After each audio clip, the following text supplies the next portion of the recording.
یہ تختی نمبر 26 ہے، علامات وقف، یعنی وقف کی علامت، وقف کی نشانی، یعنی قرآن پاک پڑھتے پڑھتے کس طرح کہاں ٹھہرے اور کہاں نہ ٹھہرے، اس کے لیے نیچے لکھی ہوئی علامات قرآن مجید میں جگہ جگہ بنی ہوتی ہیں، اس کے موافق وقف کریں۔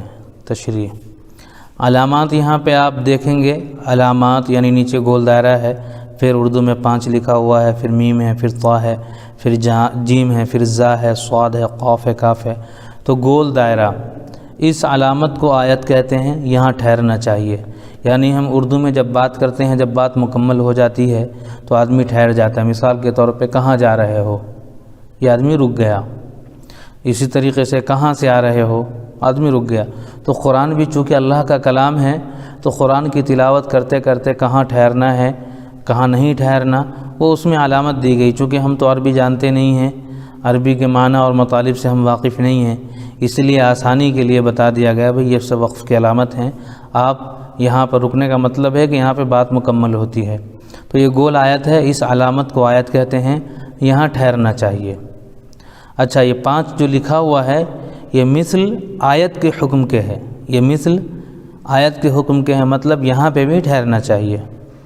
دوسرا میم، یہ وقف لازم کی علامت ہے۔ وقف کے معنی ہوتا ہے ٹھہرنا، رکنا، ٹھیک ہے نا؟ تو وقف، یہ میم جو ہے یہ وقف لازم کی علامت ہے، اس پر ٹھہرنا ضروری یعنی اہم ہے۔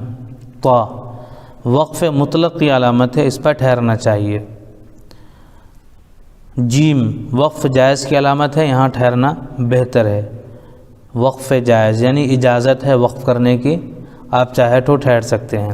زا یہاں ٹھہرنے کی اجازت دی گئی ہے، یعنی زا پہ بھی آپ چاہے تو ٹھہر سکتے ہیں۔ صاد یہاں ضرورت کے وقت ٹھہرا جائے تو رخصت ہے، یعنی آپ لمبی آیت ہو گئی، صاد آ رہا ہے، آپ کی سانس آگے نہیں جا سکتی تو آپ یہاں پر ٹھہر سکتے ہیں، لیکن بہتر ہے یہاں پہ ملا کے پڑھنا۔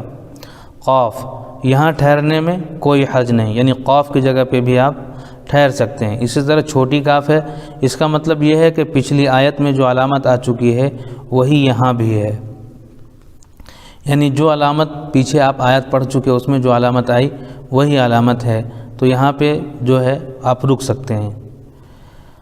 اچھا، مع یا 3 نقطے، 3 نقطے آتے ہیں، یہ معانقہ کی علامت ہے۔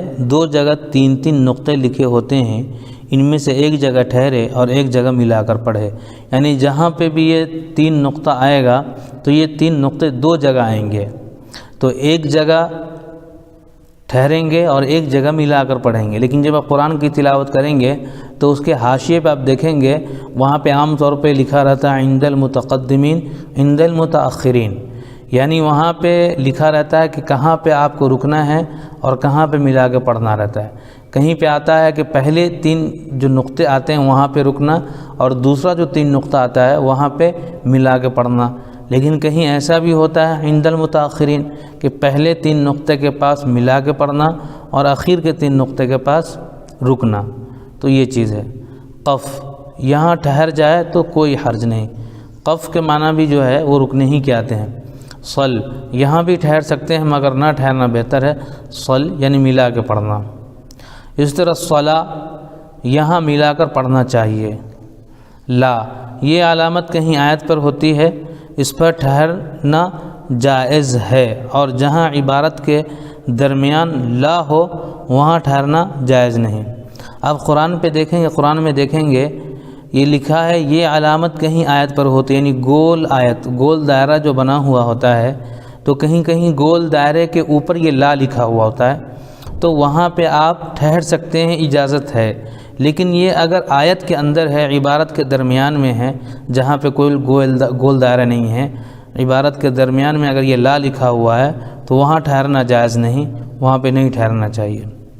اس طریقے سے سین یا سکتہ یہاں تھوڑی دیر آواز بند کرے مگر سانس نہ ٹوٹنے پائے، یعنی پڑھتے پڑھتے یہ سین اور سکتہ اگر آتا ہے تو وہاں پر ہماری صرف آواز بند ہوگی، سانس چلتی رہے گی۔ وقفہ یہاں سکتہ سے زیادہ آواز بند کرے اور سانس نہ ٹوٹنے پائے، یہ وقفہ کے بھی وہی ہے، لیکن یہ ہے کہ سکتہ میں تھوڑا آواز رکے گی لیکن وقفہ میں تھوڑی دیر آواز رکے گی، باقی دونوں ایک ہی چیز ہے۔ بس یہ ہے کہ سکتہ میں تھوڑی دیر آواز روک کر کے سانس چلتی رہے گی، اور وقفہ میں آواز رکے گی تھوڑی دیر تک لیکن سانس چلتی رہے گی۔